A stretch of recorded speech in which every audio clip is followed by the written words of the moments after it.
No? Well, hey, how about you guys?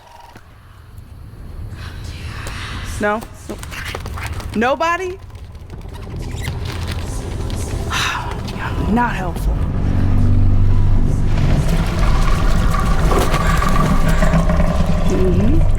Sneaky.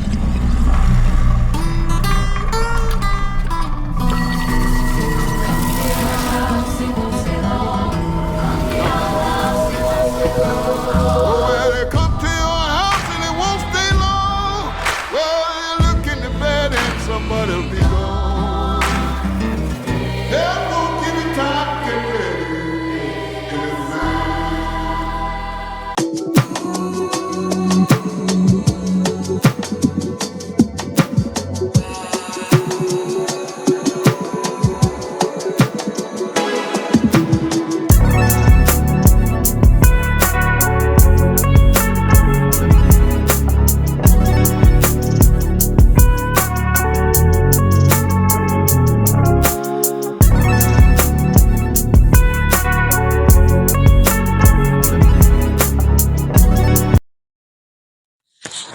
Hello, everyone, and welcome to another episode of Let's Discuss, where we talk about topics about the video game industry and what's new lately.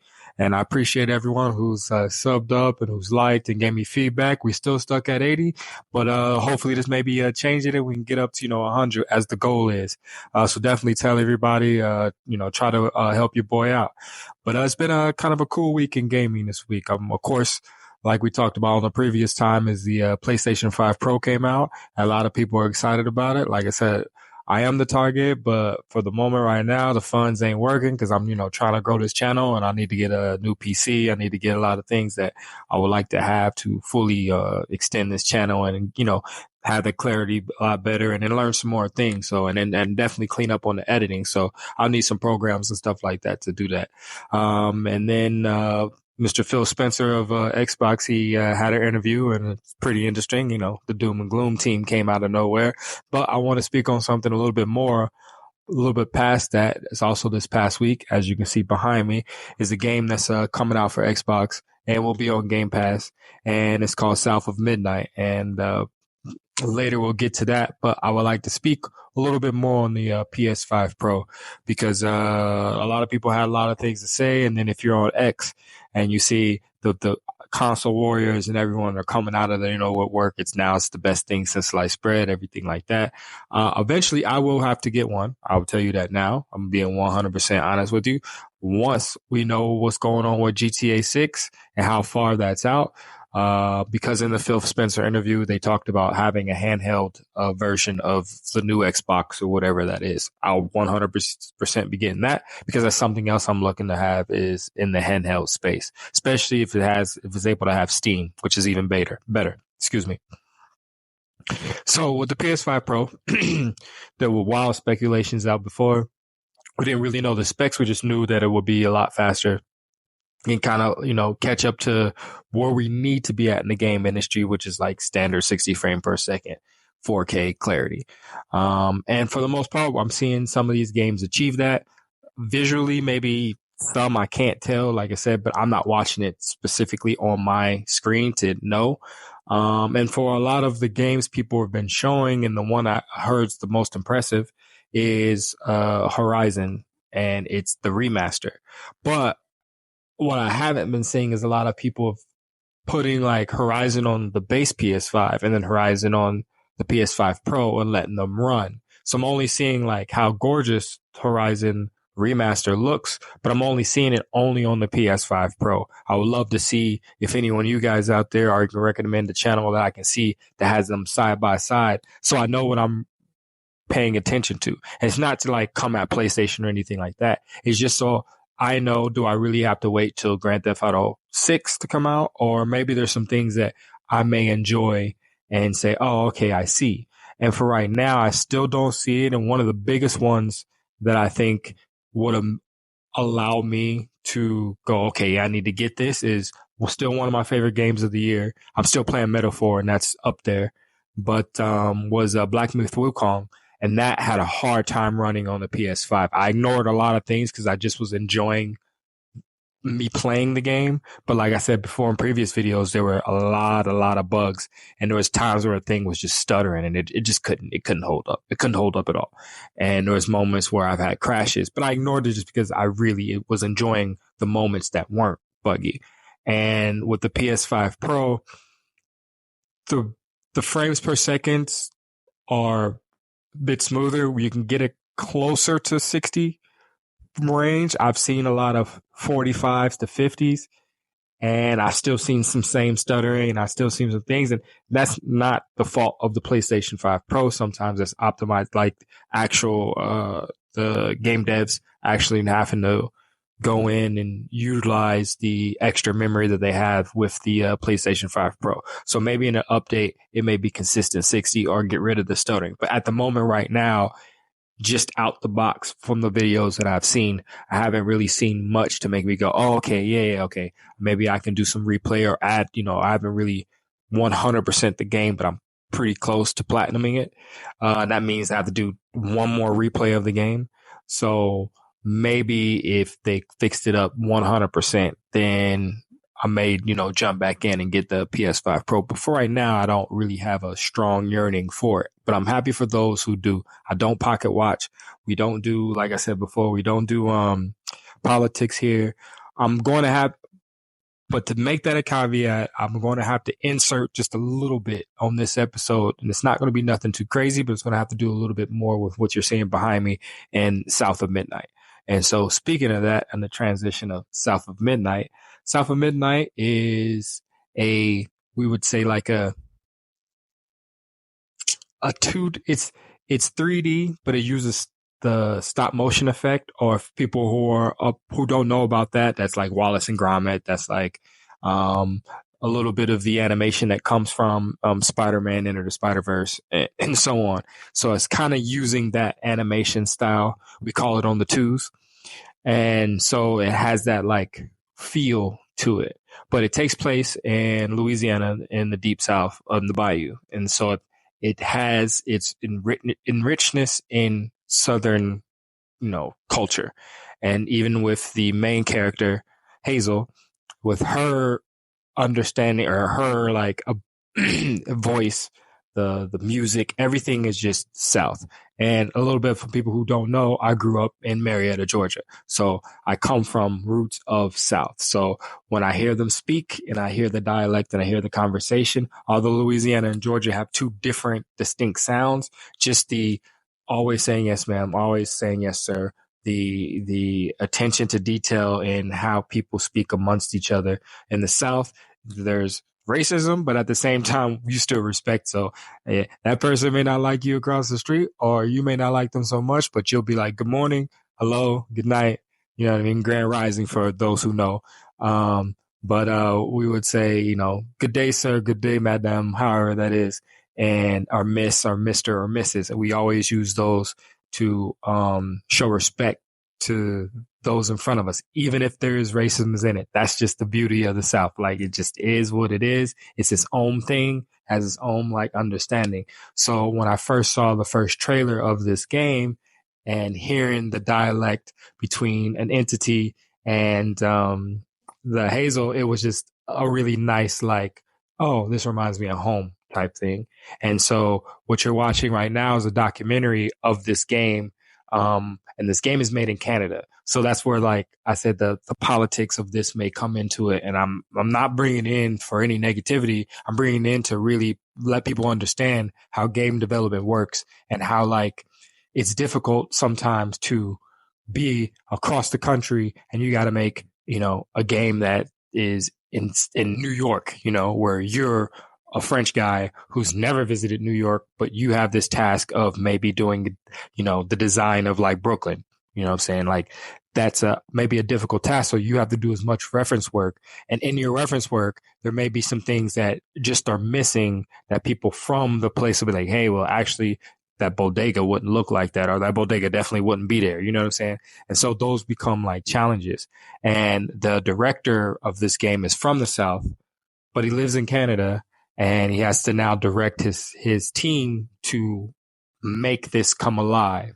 And so with that, the actors, the musical director, the voice director / actor, all of them come from African descent.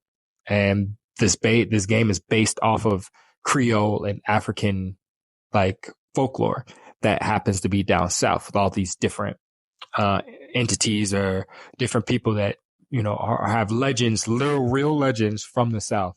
And so to get these mesh of people to make something very authentic for everyone who lives in the South and understand these stories, it takes a lot.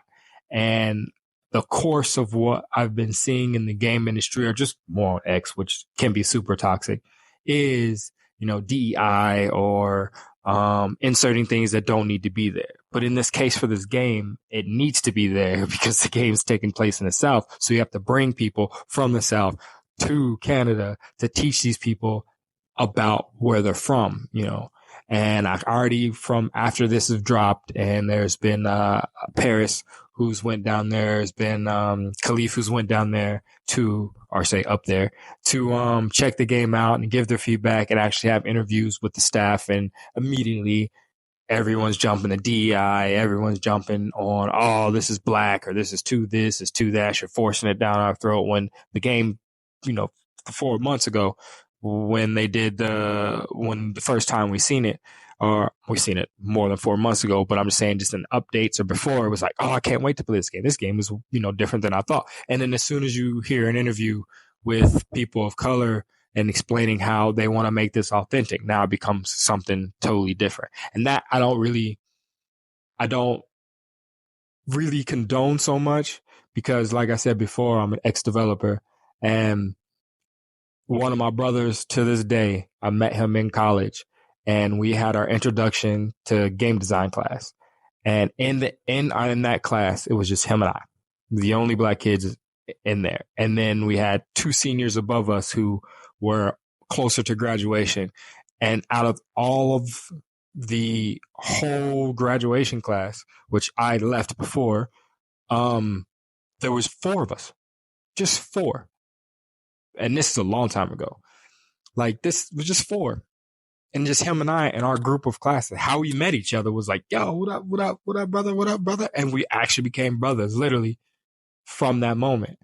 And that was in college, learning how to develop games. This is something that I had a passion as a little kid. So I didn't see anybody. I've never seen anybody who looked like me make games. For the most part, I thought it was Japanese dudes, white dudes.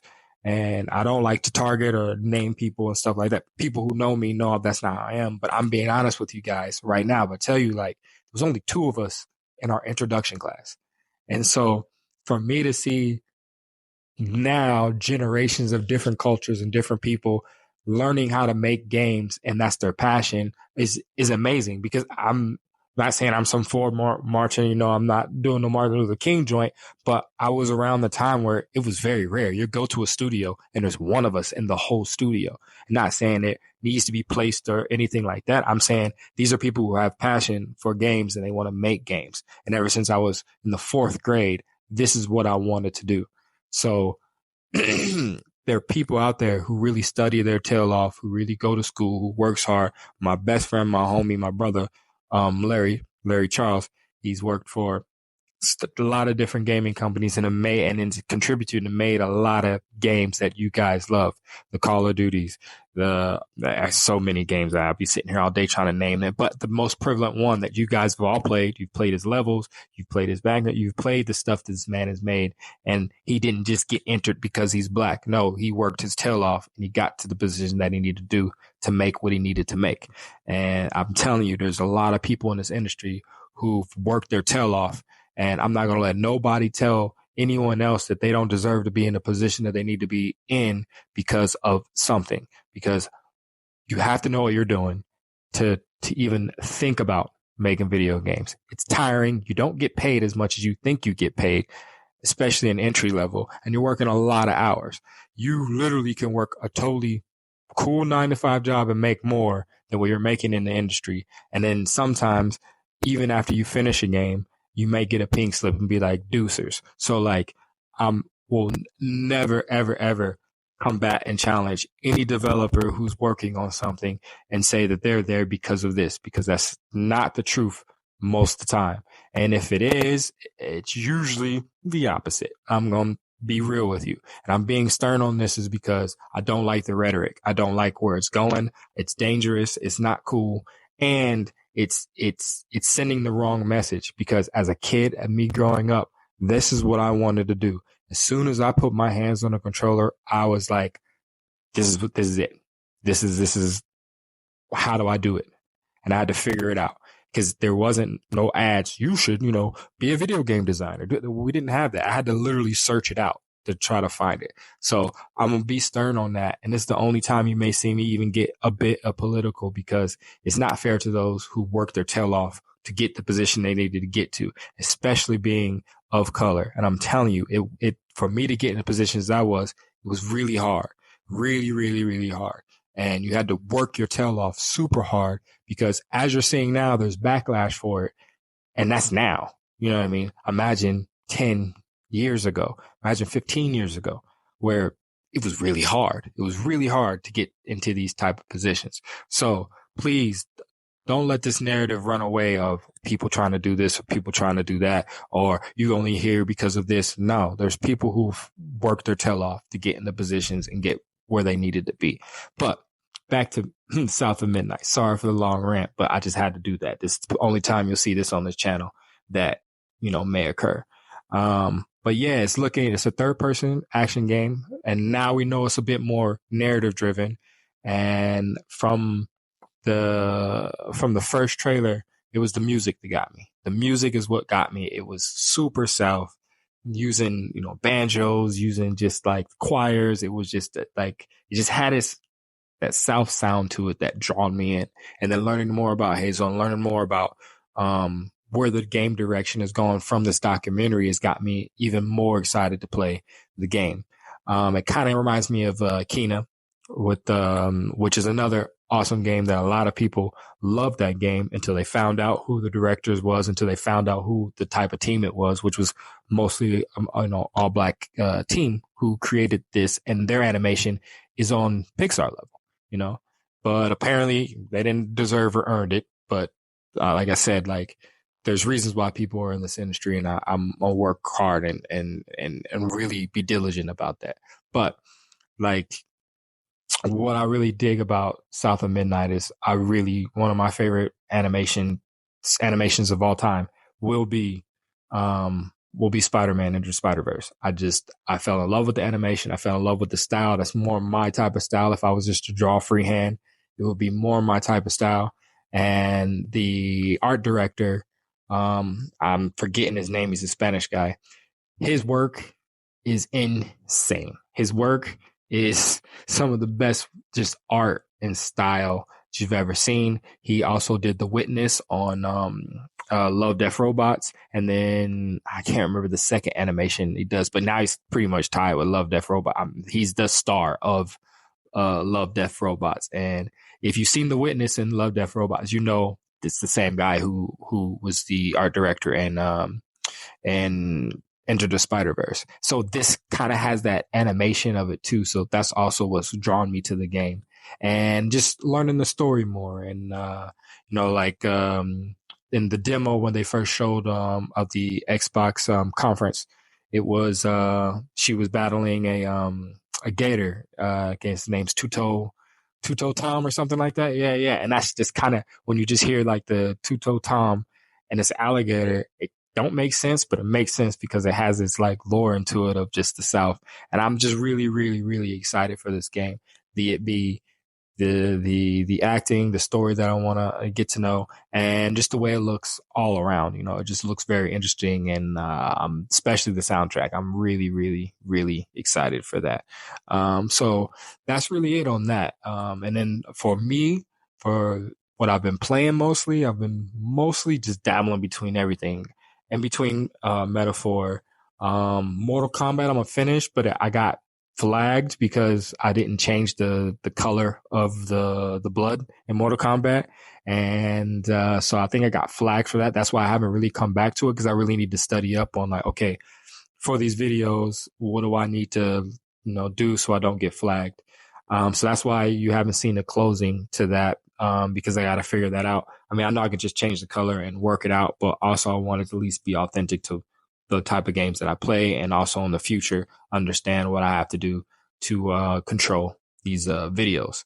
As well as I've been playing Undisputed, working up on my career on that. It's been taking a while just because I'm not fully understanding how to like upgrade my boxer through, I guess it's my team. It's weird. It's a weird way to like level up. You don't get to like slide like, oh, I want my jab to be this, or I want my uppercut to be that. You kind of have to like hire the right team. And then the higher your coaching is the higher you become. And then you pay for that by winning bouts. And then your ranking as well, and the different gyms you get to, which is cool. I like that dynamic. It just throws me off on, okay, what did I gain when I won this match? It tells me the things, and I guess my sliders is my coach. So it's a bit confusing, something I got to get used to, but I'm enjoying it so far. I said, I wish there was more knockdown wake up animations, and it's still kind of just the same no matter where you're in the punch somebody in the ring or knock them down. You knocked him down in the corner, he's getting up in the middle of the ring. So it's little bitty things like that maybe I wish was different, but for the most part, it's fun to play. Running through my Silent Hill, it's a lot of memories that's popping up on that, so I've been enjoying that a little bit. And yeah, I went back to Warhammer, and that's the reason why I haven't started Warhammer, because when I got flagged for Mortal Kombat, Warhammer is just the same. It's the same, and actually even at a faster pace, because at least in Mortal Kombat, I don't have to do the fatalities, and someone else is not doing the fatalities because I'm mostly just playing the game base right. So my only thing is trying to edit out the parts of the cutscenes where they may show something, but on the fighting level, I can. That's a little bit easier to manage. Warhammer, it's from jump. Like there's really nothing much I can do other than change the color, and I don't really like the view of it because it's just not what the game is, and I want to give gameplay that's true. So for right now, you'll mostly see more metaphor, and we'll mostly see more Call of Duty, which a lot of people loved it because I was really bad at it. So people enjoyed my facial expressions, and people enjoyed like, oh, he's really bad. So that some people say, hey, at least I can go online and look at somebody who's not like dominating and be like, I can't do that. But someone left on, their level. So I get it. Like it's cool. Like I said, I get online and I have, fun with it, even if I am losing or not. It's just something I enjoy because it's video games. Yeah. But that pretty much is like, it. Oh yeah, that's what it was. It was the doom and gloom. Sorry about that. The doom and gloom on the Phil Spencer interview. So Phil Spencer was interviewed about a lot of range of topics. And if you don't know who Phil Spencer is, he's the lead director of Xbox games, I guess now, or Microsoft games now. And that's kind of a big part of it, as I'm saying Microsoft games, because the Xbox is no longer being stressed as much as you used to be. And it's more people are saying that, Xbox was going to go third party. And you can kind of see some of that. I'm not going to sit here and act like, oh no, you guys are wrong. I mean, with the mention of the handheld, I'm really excited to see if it can be docked, sort of like the Switch. And if that's the case, then you still have a full, blown console. But I'm a Sega kid, and the Dreamcast is still one of my favorite systems of all time. It is what it is. And I had to live through that. I had to live through there no longer being a Sega console. There's still Sega published games, which I adore and love. I still play Sonic, get down on that. And then there's still like Yakuza series. There's a lot of things that Sega makes that are awesome. And then even more so when it comes to like their movies and stuff that are doing fantastic as well. And people love Sonic. So the things are still out there. And man, if there was a possibility to get the old school Sega 2K mix of like NFL 2K, the Sega NFL 2K, bro, if I can get that back, man. But yeah, other than that, the doom and gloom of the Xbox, Phil did his interview, didn't really deviate from much other than saying there's no red line of like Xbox games coming to PlayStation. And for me, I do not care. Like, I'm an Xbox dude. Like, the 360, after the Dreamcast is my second favorite console. I think the 360 knocked it out of the box. Even with this red ring of death, I went through maybe like 4 to 5 360s. It just is what it was at the time. But I was dead or alive Ninja Gaiden. You couldn't get me off of it. Halo as well. And then when Gears was introduced, they're like staple of games that anytime they make them, I'm going to play them. It is what it is on that. Like anytime they make these games, I'm going to play these games.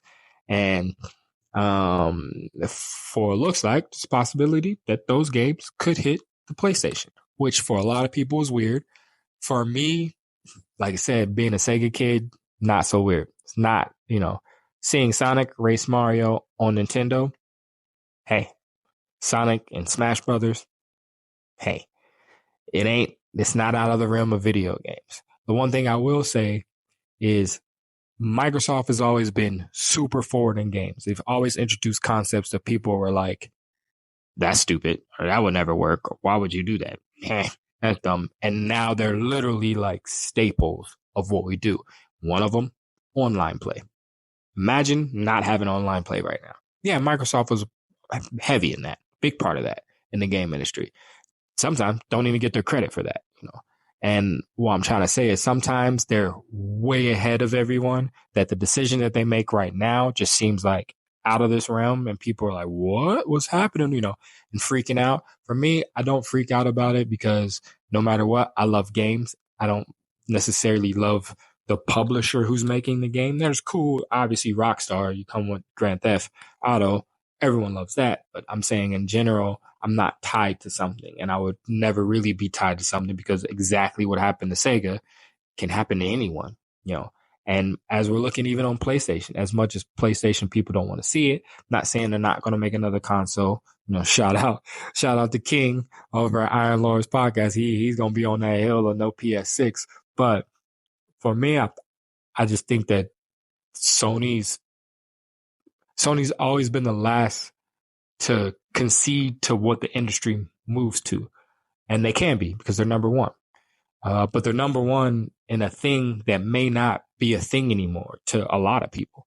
And I want that to be really clear. Not saying I'm predicting anything, not saying I'm the guru. All I'm saying is that if you put all your eggs in a basket on the console, and then when the console may not be the thing that works for people anymore, you know what I mean?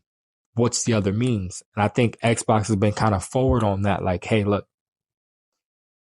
if we only stick this to this, we've saw that we didn't get the money back, or we lost the profit of it, or the team that made that thing, they no longer want to work with us no longer want to work with us, but they need to seek more revenue. So they're going to make different deals. And so I believe that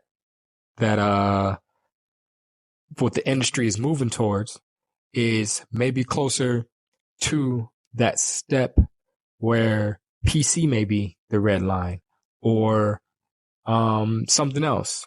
But I'm seeing that like there's still people who are on the physical, but for a lot of people, they've jumped to digital. And that was a moment in time where like, I'll never do only digital. I don't own my games. I don't do this. And it was a big hoopla. And now it's just kind of the norm just to download and go, and, Xbox has a dongle just for, for basically their system, Game Pass. And you can just play Game Pass, or you can just have your TV play Game Pass. You know what I mean? Like it is what it is on this situation. So like, it's crazy to see where we're at in the game industry on that front. So like, who knows that maybe just having a dongle is your new thing, and to get, 60 frames per second, this is just using the cloud, and when the cloud is strong enough to just run everything. I'm not an expert on that, so don't quote me 100%. I'm just saying that usually it takes a while for the things that Microsoft have done and got ridiculed for, and then you come out later, now everyone's doing it in the industry, And so I just wanted to talk about that a little bit on like the doom and gloom of Xbox goes third party. I would be excited if Xbox goes third party, because there's a lot of games that Xbox makes that because the name of Xbox has a stench to it because of the Xbox One.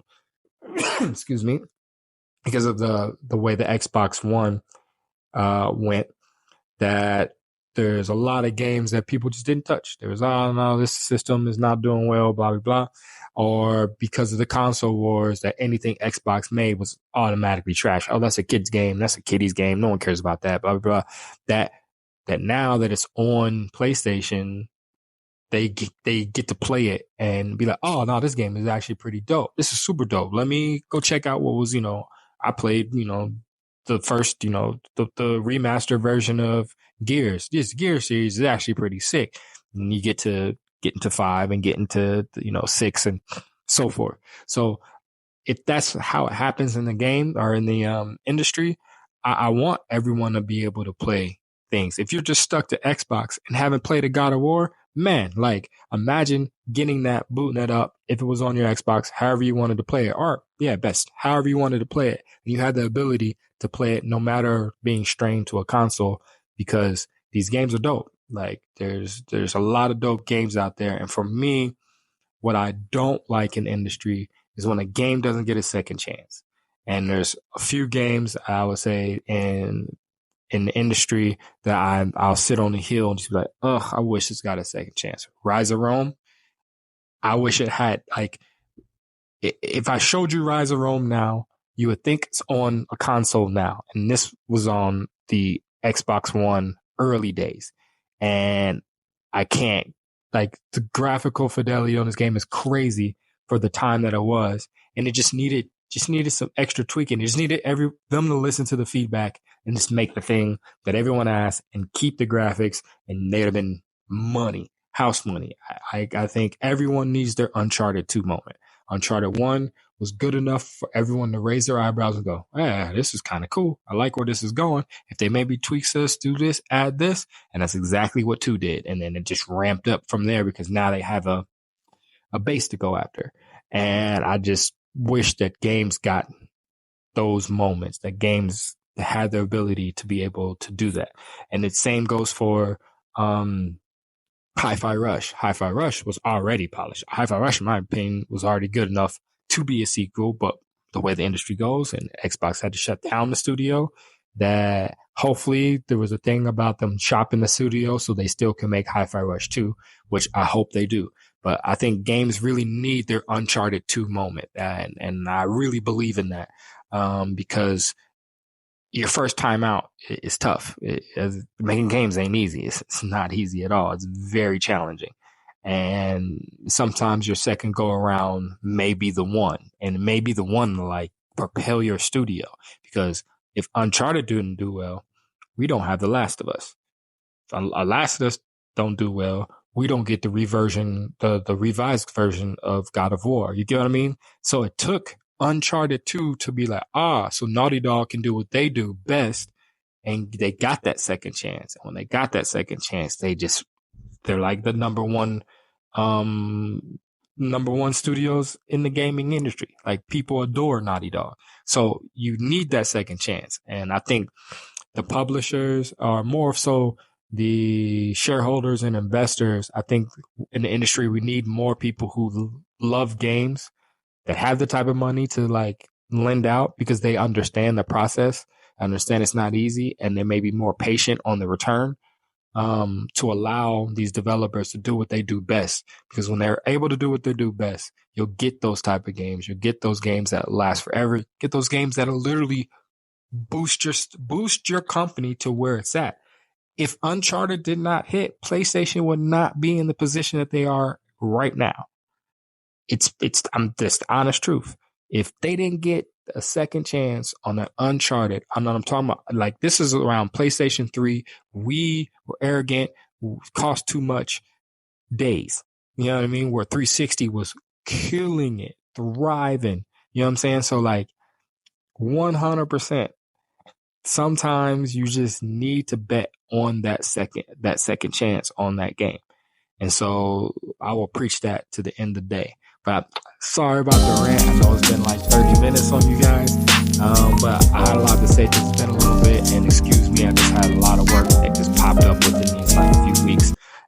and trying to work on gameplays and really try to boost up this channel. So I thank y'all for listening to me. Thank y'all for the people who subscribed, who subbed up. Like I said, we're still trying to get to 100 just to get that first goal knocked out the way. We're still stuck at 80, but it's all good. We'll be able to get to it. Hopefully this video will help just to get a little bit more of my background, and even maybe that rant may help or may not help, but no apologies on that, because I stand by that for sure. But I really, really appreciate y'all for tuning in and kicking it with your boy on the Let's Discuss. So hit me up. Love you guys. Have a good one. Always a pleasure. Peace.